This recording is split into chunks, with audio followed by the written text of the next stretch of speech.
Hey guys, so last week we talked about using strip diagrams with multiplication and division. So today we're going to talk about identifying whether we're going to be multiplying or dividing using strip diagrams. So we're gonna you need the handout that says Monday Math. Looks like this. It says identifying components of strip diagrams, and we're gonna show you some ways how we can understand if we're going to be multiplying or dividing. So let's look at our first problem. It says Cody had 3 boxes of chocolates. Each box contains 8 chocolates. How many chocolates did Cody have in all? So over here, we're going to fill in what do we have. So do I have the number of groups? Well, it says he has 3 boxes of chocolate. So those are our groups.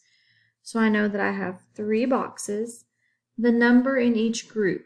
Do I know that? Yes, because it says each box contains 8 chocolates.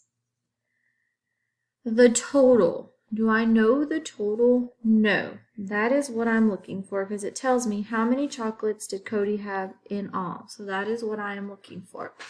So my type of strip diagram that I'm going to be doing is I'm going to write an M for multiplication. Okay. So that means that when I draw my strip diagram,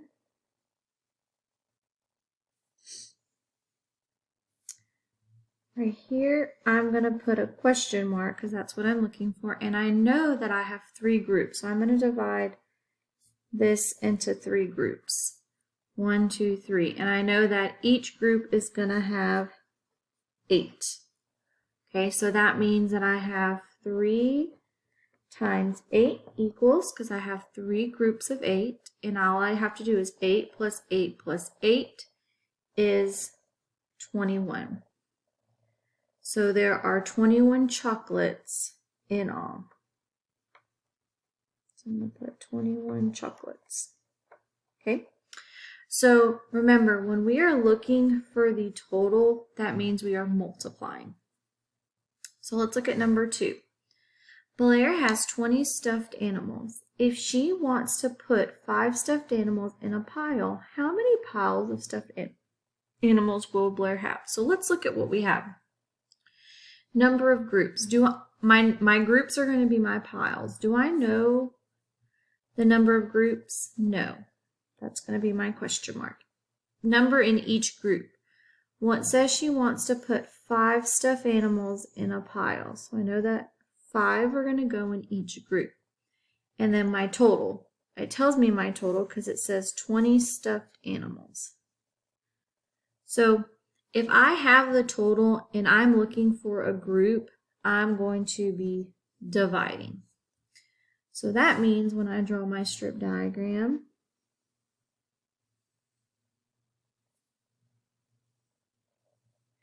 I know this is going to be 20, and I know that one of my groups is going to be 5.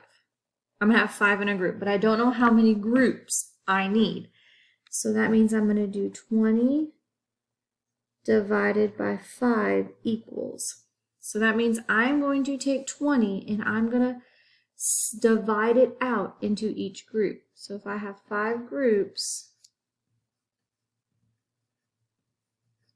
I'm going to take this 20 and I'm going to give I'm dividing that 20 into 5 groups. So 1, 2, 3, 4, 5, 6, 7, 8, 9, 10, 11, 12, 13, 14, 15, 16, 17, 18, 19, 20. So that means that she's going to have 4 groups of 5. Okay. So when you have the total, you are going to be dividing out into the groups. When you're multiplying, you're trying to figure out you're combining what's in the group to find the total. So let's do number 3.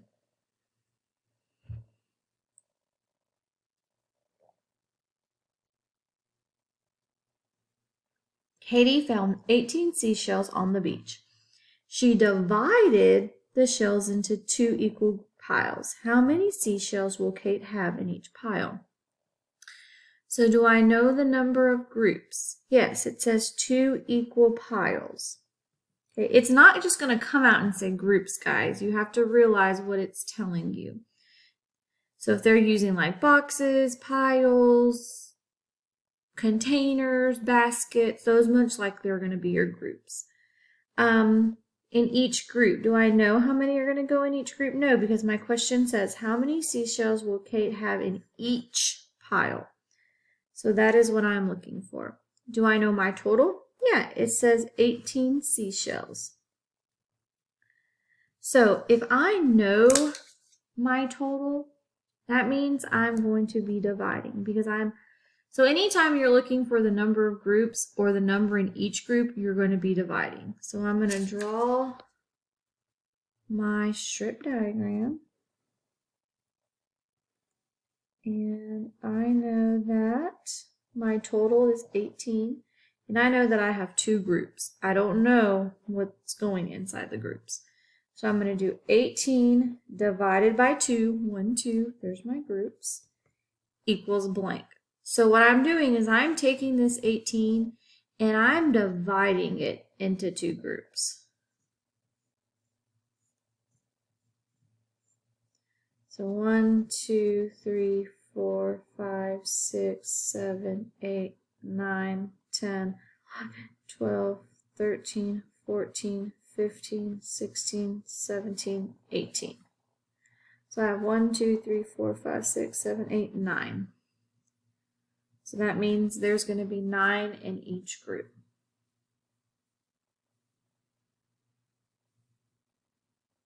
Okay.